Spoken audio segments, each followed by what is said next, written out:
Hello everyone, आज हम करने जा रहे हैं the right of fair compensation and transparency in land acquisition, rehabilitation and resettlement act 2013।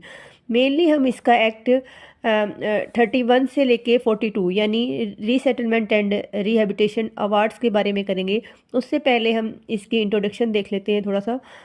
तो this act is known as LARR Act 2013 in a law made by the Indian Parliament to ensure that when the government acquire land for public purpose or private project, the landowner get fair compensation, there is a transparency in the process, and the affected family are properly rehabilitated and resettled. यानी public purpose या private project के लिए जब भी government acquire करे land को, तो ensure करे कि जो लैंड ओनर है वो, इसके नाम से ही इसके देखो ऑब्जेक्ट पता चलेंगे कि वो फेयर कंपनसेशन मिले लैंड ओनर को, ट्रांसपेरेंसी हो प्रोसेस के अंदर, और क्या मिले, अफेक्टेड फैमिली की रिहेबिलिटेशन एंड रीसेटलमेंट प्रॉपरली हो। तो ये मेन इसके पर्पस थे जिसके लिए ये एक्ट लेके आया गया। अब आगे हम देख लेते हैं। Not it replaced the old Land Acquisition Act of 1894, which was outdated and often led to injustice for land owners. जो इससे पहले हमारा एक्ट था, पुराना एक्ट लैंड एक्विजिशन एक्ट 1894, उसमें बहुत सारी खामियां थी। उसमें ना रिहेबिलिटेशन एंड रीसेटलमेंट की बात थी, ना उसमें मतलब लैंड ओनर से छोड़ के बाकी किसी के बेनिफिट की बात थी, और जो कंपनसेशन था वो भी बहुत कम अमाउंट में था। तो ये सब कमियां थी, इस वजह से नए एक्ट की ज़रूरत पड़ी और LARR एक्ट 2013 में आया।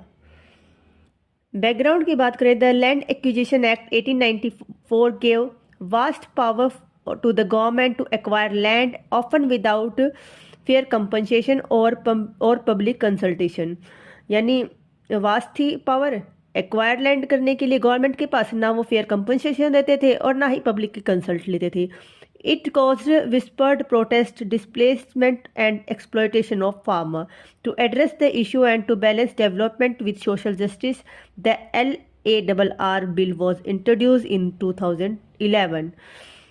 2011 में ये इंट्रोड्यूस हो गया and become law in 2013 and act come into force in 1st January 2014। तो क्या था ये आपका जो एक्ट है वो इंट्रोड्यूस हुआ 2011 में, लॉ बन गया इस पे 2013 में, और इनएक्ट फोर्स में आ गया ये 1 जनवरी 2014 को। नीड की बात कर ले तो नीड की बड़ी इस एक्ट की, to ensure the fair compensation to land owner, to stop forcible acquisition without consent, to make the process transparent and participatory, to provide rehabilitation and resettlement to affected families, to protect livelihood of those depend on land, to make acquisition socially and environmentally sustainable। तो mainly क्या था इसके need क्यों पड़ी, क्योंकि compensation fair मिल सके land owner को, और फोर्सिबल एक्विजिशन ना हो विदाउट कंसेंट के, उसको रोका जाए। टू मेक प्रोसेस को ट्रांसपेरेंसी एंड पार्टिसिपेटरी करी। उसके बाद प्रोवाइड करवाया rehabilitation and resettlement affected families के लिए। उसके बाद क्या था, protect livelihood of those depend on land, और उसके बाद है make acquisition socially and environmentally sustainable. ठीक है, स्कोप की बात कर लेते हैं। Scope applies to all cases of land acquisition for public purpose or the central or state government include infrastructure project, housing for poor, educational or healthcare institute, etc. It cover both rural and urban areas. It also provide rules for private companies acquiring land with government investment। यानी क्या है, state government और central government public purpose के लिए जो लेती है, वो चाहे रूरल एरिया में हो चाहे अर्बन एरिया में हो। उसके साथ ही प्राइवेट कंपनीज भी जो एक्वायर करती है लैंड विद गवर्नमेंट इन्वेस्टमेंट, तो वो सब पे ये एप्लीकेबल है। ऑब्जेक्ट की बात करें तो to make land acquisitions humans participative and development oriented.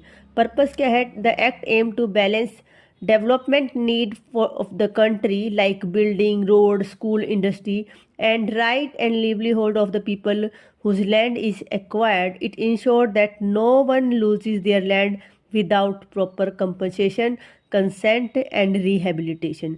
तो मेन पर्पस यही था कि कोई भी अपनी जो उसकी जो प्रॉपर्टी है, जो लैंड है, उसको लूज ना करे विदाउट प्रॉपर कंपनसेशन या कंसेंट और रिहेबिलिटेशन के बिना। ठीक है, मोटा मोटा इसका स्ट्रक्चर की बात करें तो शॉर्ट टाइटल इसका RFCTLARR, जबकि हम LARR एक्ट के नाम से भी इसको जानते हैं, 2013 में फेयरनेस, ट्रांसपेरेंसी, रिहेबिलिटेशन। ठीक है, उसके बाद इनेक्टेड हुआ ये आपका 26 सितंबर 2013 को। इन फोर्स में आया ये 1 जनवरी 2014 में। चैप्टर है इसके टोटल 13, सेक्शन है 114, शेड्यूल है इसके अंदर टोटल 4। तो ये इसका मोटा मोटा हमने इसके इंट्रोडक्शन, इसके ऑब्जेक्ट, स्कोप और इसका स्ट्रक्चर पढ़ लिया। अब मेन हम आ रहे हैं हमारे रिहेबिलिटेशन एंड रीसेटलमेंट अवार्ड्स के बारे में, जो कि चैप्टर 5 में गिवन है, सेक्शन नंबर 31 से लेके 42 तक गिवन है।